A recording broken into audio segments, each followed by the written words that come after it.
Hola a todas y a todos.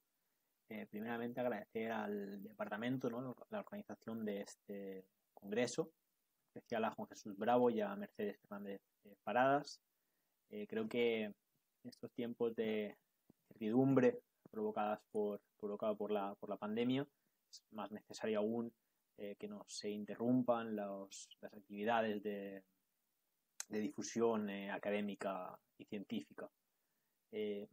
Yo voy a hablar de mi fuente principal de investigación, que es la literatura popular impresa, los pliegos de cordel, o los romances, o pliegos sueltos también, como se suelen llamar, y qué posibilidades brinda esta fuente literaria para la investigación histórica. Me gustaría empezar por una famosa frase o cita del escritor y filósofo Miguel de Unamuno, que dice: hacía una temporada que le había dado a Ignacio con ardor por comprar en la plaza del mercado al ciego que los vendía.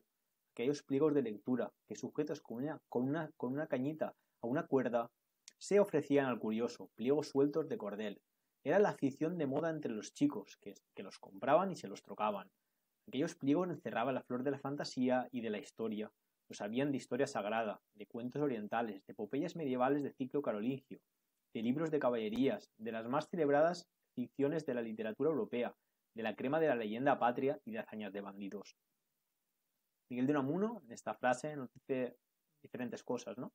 Primeramente, que a finales del siglo XIX, principios del XX, aún era habitual en las principales calles y lugares transitados de las ciudades la compraventa de pliegos de cordel efectuada por los ciegos. Y segunda, que el nivel temático de la literatura de cordel es muy variado. Pero ¿qué entendemos por literatura de cordel, ¿no?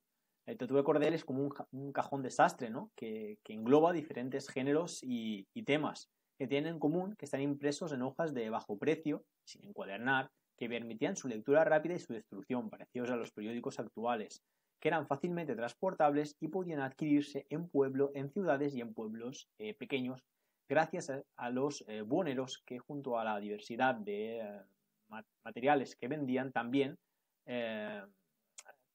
solían transportar este material impreso.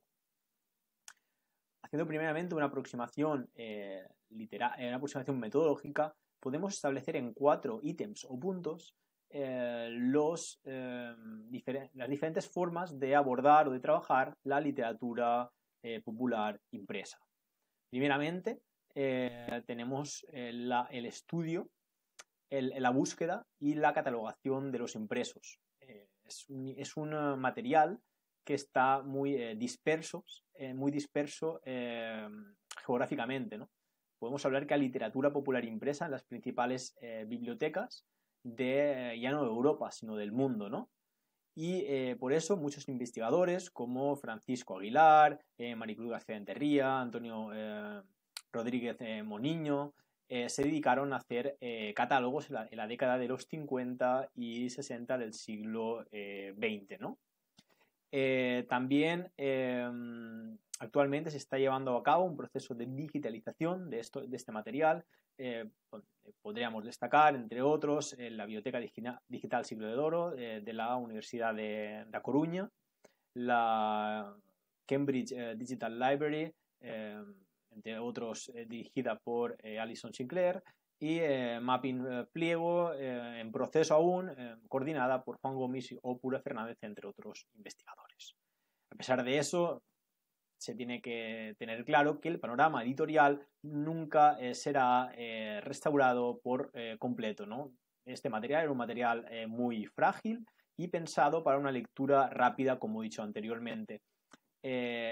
Podemos contar por centenares, por decenas, por miles, las historias que se imprimieron y nunca llegaremos a conocer porque se destruyeron casi todos los ejemplares, ¿no? Lo que tenemos actualmente es una mínima parte del total. Un segundo ítem sería el estudio del contenido de estas historias, donde se tendría que destacar principalmente la primera obra de conjunto que hizo un investigador, en este caso Julio Caro Baroja, analizando los impresos de la biblioteca de su tío Pío Baroja. De esta investigación bebieron posteriormente los estudios de Maricruz García Enterría sobre los impresos del barroco o los de Joaquín Marcos sobre los pliegos de cordel del 18 y 19. Pero actualmente el método que utiliza casi todo, la mayoría de los investigadores es el que intenta reconstruir las prácticas culturales recreadas reconstruir las prácticas culturales relacionadas con la literatura popular, ¿no? Intentan estudiar el consumo, la censura, la lectura, la producción, la creación. Dentro de este punto se tendría que destacar los trabajos ya clásicos, ¿no? Por ejemplo, de Jean-François Botrel sobre la cofradía de ciegos de Madrid o las prácticas de lectura en el Estado español decimonónico. Y también muy útiles son los trabajos de Juan Gomis sobre la cofradía de Veracreu, de Valencia, o el impresor valenciano también, Agustí Laborda. También destacan los de María Ángeles Collado sobre el impresor madrileño Manuel Martín. Y un último estudio que se está empezando a hacer en los últimos años, queda mucho trabajo por hacer, es el análisis comparativo transnacional, ¿no? Establecer comparaciones en el contenido, en la forma de producir, de difundir esta literatura a nivel europeo, ya que es muy parecida a la literatura en los diferentes países europeos, y sabemos que hay historias que se traducían y se imprimían en numerosos países, ¿no?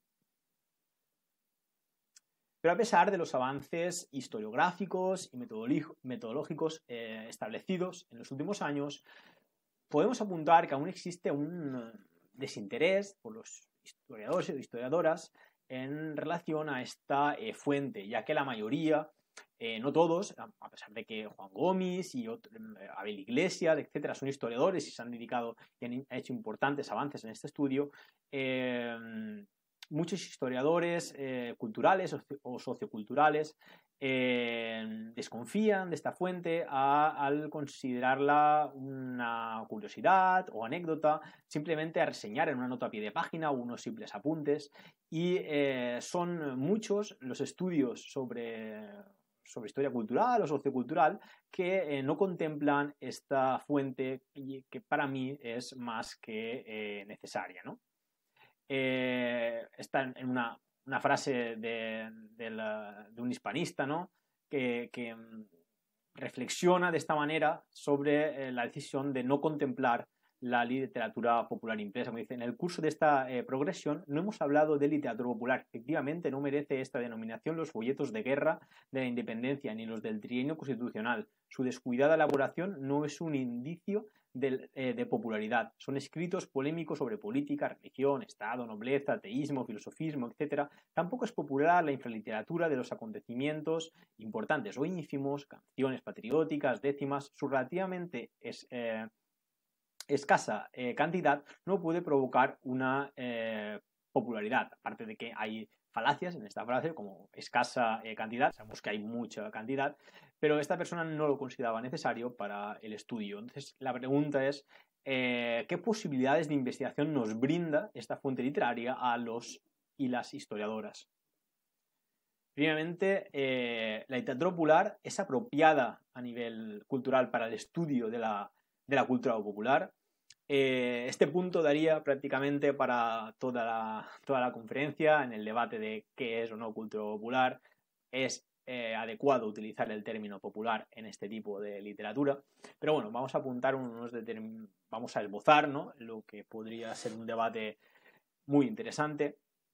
Podemos decir que la literatura, que lo popular aún tiene la impronta romántica que instauraron los folcloristas en el siglo XIX, ¿no? En el siglo XIX se dio lo que Peter Burke denominó descubrimiento del pueblo, que vino después de el triunfo de la Cuaresma, como viene representado en este cuadro, donde los planteamientos de la Contrarreforma y los ideales ilustrados buscaron acabar, según él, con la cultura popular. Después de esto, con el surgimiento de los nacionalismos y la creación de los estados nacionales, folcloristas como los hermanos Grimm o Heder fueron a los pueblos a entrevistarse con campesinos humildes para apuntar, para anotar las historias, las canciones, los modos de comportarse de la sociedad campesina que ellos consideraban tenía una cultura pura y no contaminada por las influencias extranjeras, ¿no? Y que esta cultura sería la verdaderamente nacional y diferenciadora de las influencias extranjeras.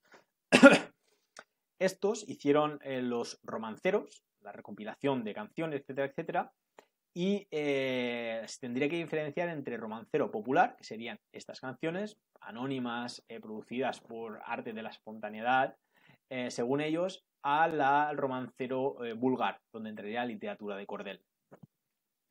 Los folcloristas, muchos folcloristas coleccionaron literatura de cordel porque les resultaba cuanto menos curiosa o por sus historias, pero no las consideraban apropiadas para el estudio de la cultura popular, en tanto que ellos veían que él era una degeneración de la cultura del pueblo.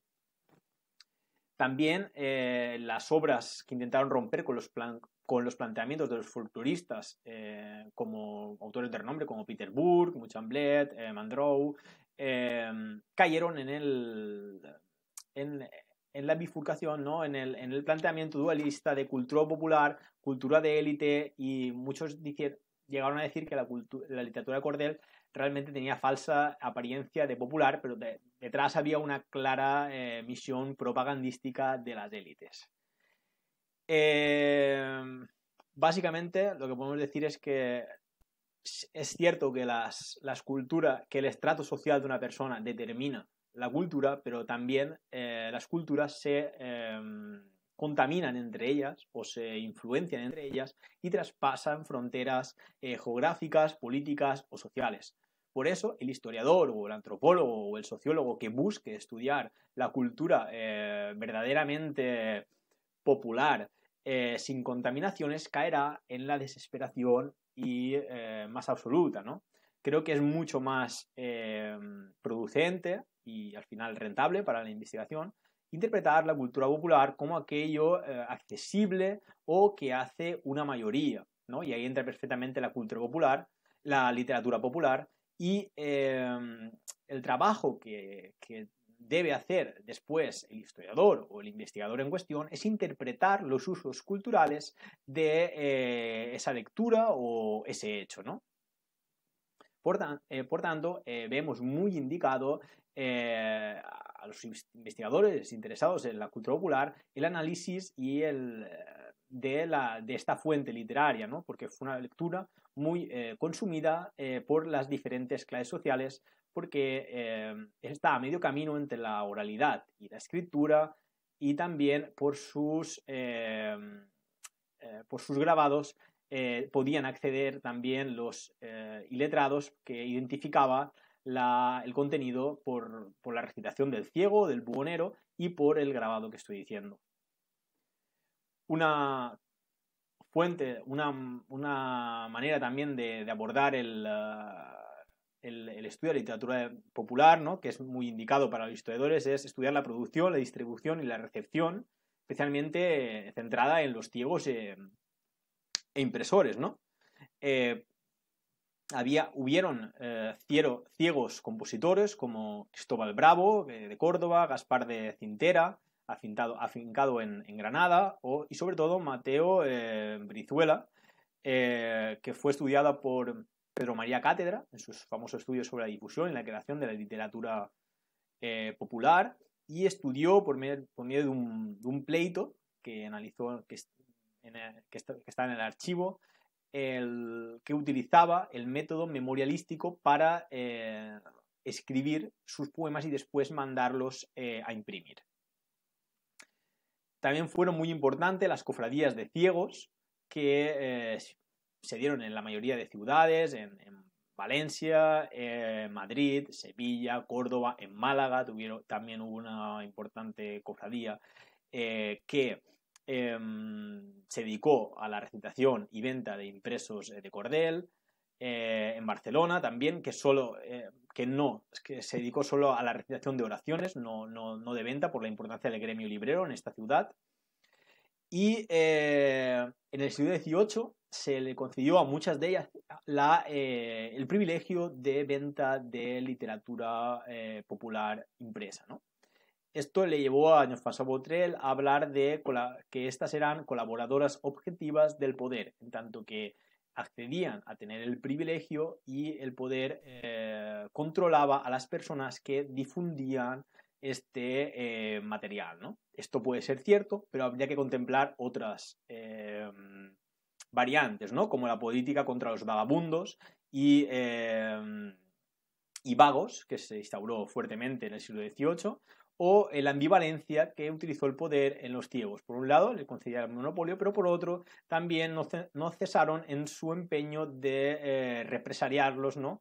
Y hubo muchos ciegos con procesos abiertos por vender legos y licencias o con contenido peligroso o herético, ¿no?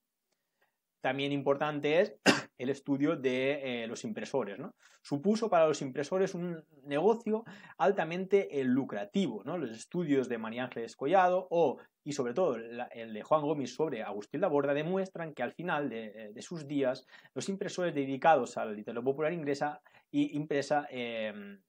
recopilaron una importante fortuna, ¿no? Eso se puede ver también en las denuncias entre ciegos impresores por el monopolio de este material, donde tanto unos como otros alegan que si se les priva de este negocio acabarían con su principal sustento de vida, ¿no? Para hacer todo esto es más que necesaria acudir a fuentes institucionales o de archivo y complementarlas con la lectura y el análisis de la literatura popular impresa para dar una visión más holística a un proceso. Por último, no quiero alargarme, se trata también de una literatura de reyes, santos, bandoleros o monstruos, entre otros, ¿no? Una literatura con una temática muy amplia y que permite que los historiadores políticos, sociales, culturales, socioculturales puedan utilizar esta fuente de manera buena, porque es muy rica en matices y diferente a los materiales de archivo, lo que se antoja aún más necesaria su consulta para combinar y confrontar fuentes. En el siglo XVI, finales del XV, principios del XVI, los romances que se empiezan a imprimir son los del romancero trovadoresco, ¿no? La historia del Cid, cántigas medievales, del ciclo carolingio, etcétera, etcétera. Y a mediados del XVI se pasa a imprimir las noticias escabrosas o morbosas que eran del gusto del vulgo. Destacables también son las relaciones de sucesos, que son pliegos noticieros, ¿no? Muy importantes, son de diferente tipología, que van desde cuando se proclama un papa, cuando hay una victoria en una batalla, en una guerra, hasta un auto de fe, ¿no? Es lo que han denominado protoperiodismo. Para los historiadores sociales o políticos es muy necesaria el análisis de estos impresos, porque es la forma en que el pueblo recibía una noticia. Por ejemplo, la batalla de Lepanto, ¿cómo recibía el pueblo la noticia de la victoria en Lepanto? Pues hay un rico corpus documental de impresos de cordel que circularon entre los principales pueblos de la monarquía hispánica. Entonces, el análisis de los materiales de archivo sobre la batalla y combinado con esta literatura nos dará una visión más completa del proceso. También muy importante para los historiadores de la religión son los impresos religiosos. Hay diferente tipología, muchos de ellos utilizados para cuestiones litúrgicas, pero los que más destacan son las vidas de santos, muy centradas en el pasado pecador antes de arrepentirse y de ser instaurados, proclamados santos, perdón, para dar una visión más morbosa, ¿no? Donde aparece el demonio, donde hay mártires, donde hay cuestiones heréticas. Y es muy importante que los historiadores de la religión contemplen estas fuentes porque junto a los sermones clericales seguramente son los que más influencia real tuvieron en la población. Tampoco la monarquía dejó escapar la ocasión para influenciar o ganarse la opinión pública, ¿no? Reyes, reinas, princesas, infantes, virreyes aparecen de manera asidua en este tipo de literatura. Las entradas reales o una embajada o una boda real son motivo para que se elabore y se mande a imprimir este material que circularía en el mismo momento del acto o poco después. También son habituales las catástrofes naturales, ¿no? Diluvios, plagas, riadas. Por ejemplo, el terremoto de Lisboa de 1755 generó muchos impresos de cordel, no solo de lo que pasó en Lisboa, sino de la influencia que tuvo en otras ciudades como Sevilla o la propia Málaga. También destacan los materiales que hablan sobre minorías étnicas o religiosas, ¿no? Moriscos, judíos, gitanos, luteranos, fueron materiales donde aparecieron también con bastante asiduidad y nos relatan, ¿no?, qué visión se querían dar de estas minorías. También especial importancia tienen los impresos relacionados con el crimen y la marginalidad, ¿no? Lo que yo me dedico a estudiar, ¿no? El bandolerismo entraría en este punto, ¿no? Y se puede establecer una historia del crimen, de determinado proceso criminal o un determinado criminal en cuestión o de tipo delictivo concreto mediante las fuentes judiciales y este material, ¿no? Sería una visión mucho más completo de la visión que quiere transmitir en la justicia y de la que se quería dar al pueblo, si era igual, si variaba, etcétera. Muy habitual fueron los bandoleros, asesinas, prostitutas, rufianes. También los monstruos. Los monstruos que al final no dejan de ser muchos de ellos personas con una anomalía física que por su anormalidad o por su diversidad generaron la expectación y la morbosidad del espectador. Aquí tenemos, por ejemplo, el ejemplo que he puesto en el PowerPoint sobre uno considerado por la literatura de época como monstruo, que es una persona que había nacido con una... Básicamente podríamos decir que es hermafrodita. En la parte donde tendrían los órganos sexuales, tenía unos órganos sexuales femeninos y los masculinos los tenía instaurados en la cara, como se puede ver en el grabado, ¿no? También importantes fueron los relatos de humor, ¿no? Un humor popular, desenfadado, un humor bastante, podemos decir, poco fino, por decirlo de alguna manera, que se contradice y se pone en la balanza al lado del humor ilustrado, que también se hizo bastante importancia, también tuvo bastante importancia ya en cuestiones serias, ¿no? Se instaura el humor para hablar de cuestiones de Estado y de otras más disposiciones, ¿no? Y es más, los ilustrados quisieron acabar con el humor popular. Importantes también fueron los relatos de mujeres asesinas, mujeres que salieron de la norma social. Entonces se antoja también muy necesario el análisis de estos impresos para el estudio, ¿no?, de cuestiones de género o cuestiones para ver la diferencia entre matrimonio conyugal o sentimental en el 18, etc. Por tanto, he querido solo hacer un pequeño esbozo de las posibilidades, de las amplias posibilidades que nos aporta, ¿no?, a los historiadores esta fuente, y creo que en los próximos años es más que necesario que se introduzca tanto en los de manera clara y precisa en los estudios de historia cultural y sociocultural, y que en la tarea docente los investigadores acerquen al alumnado a este material muy, muy rico para los futuros investigadores o docentes. Muchas gracias.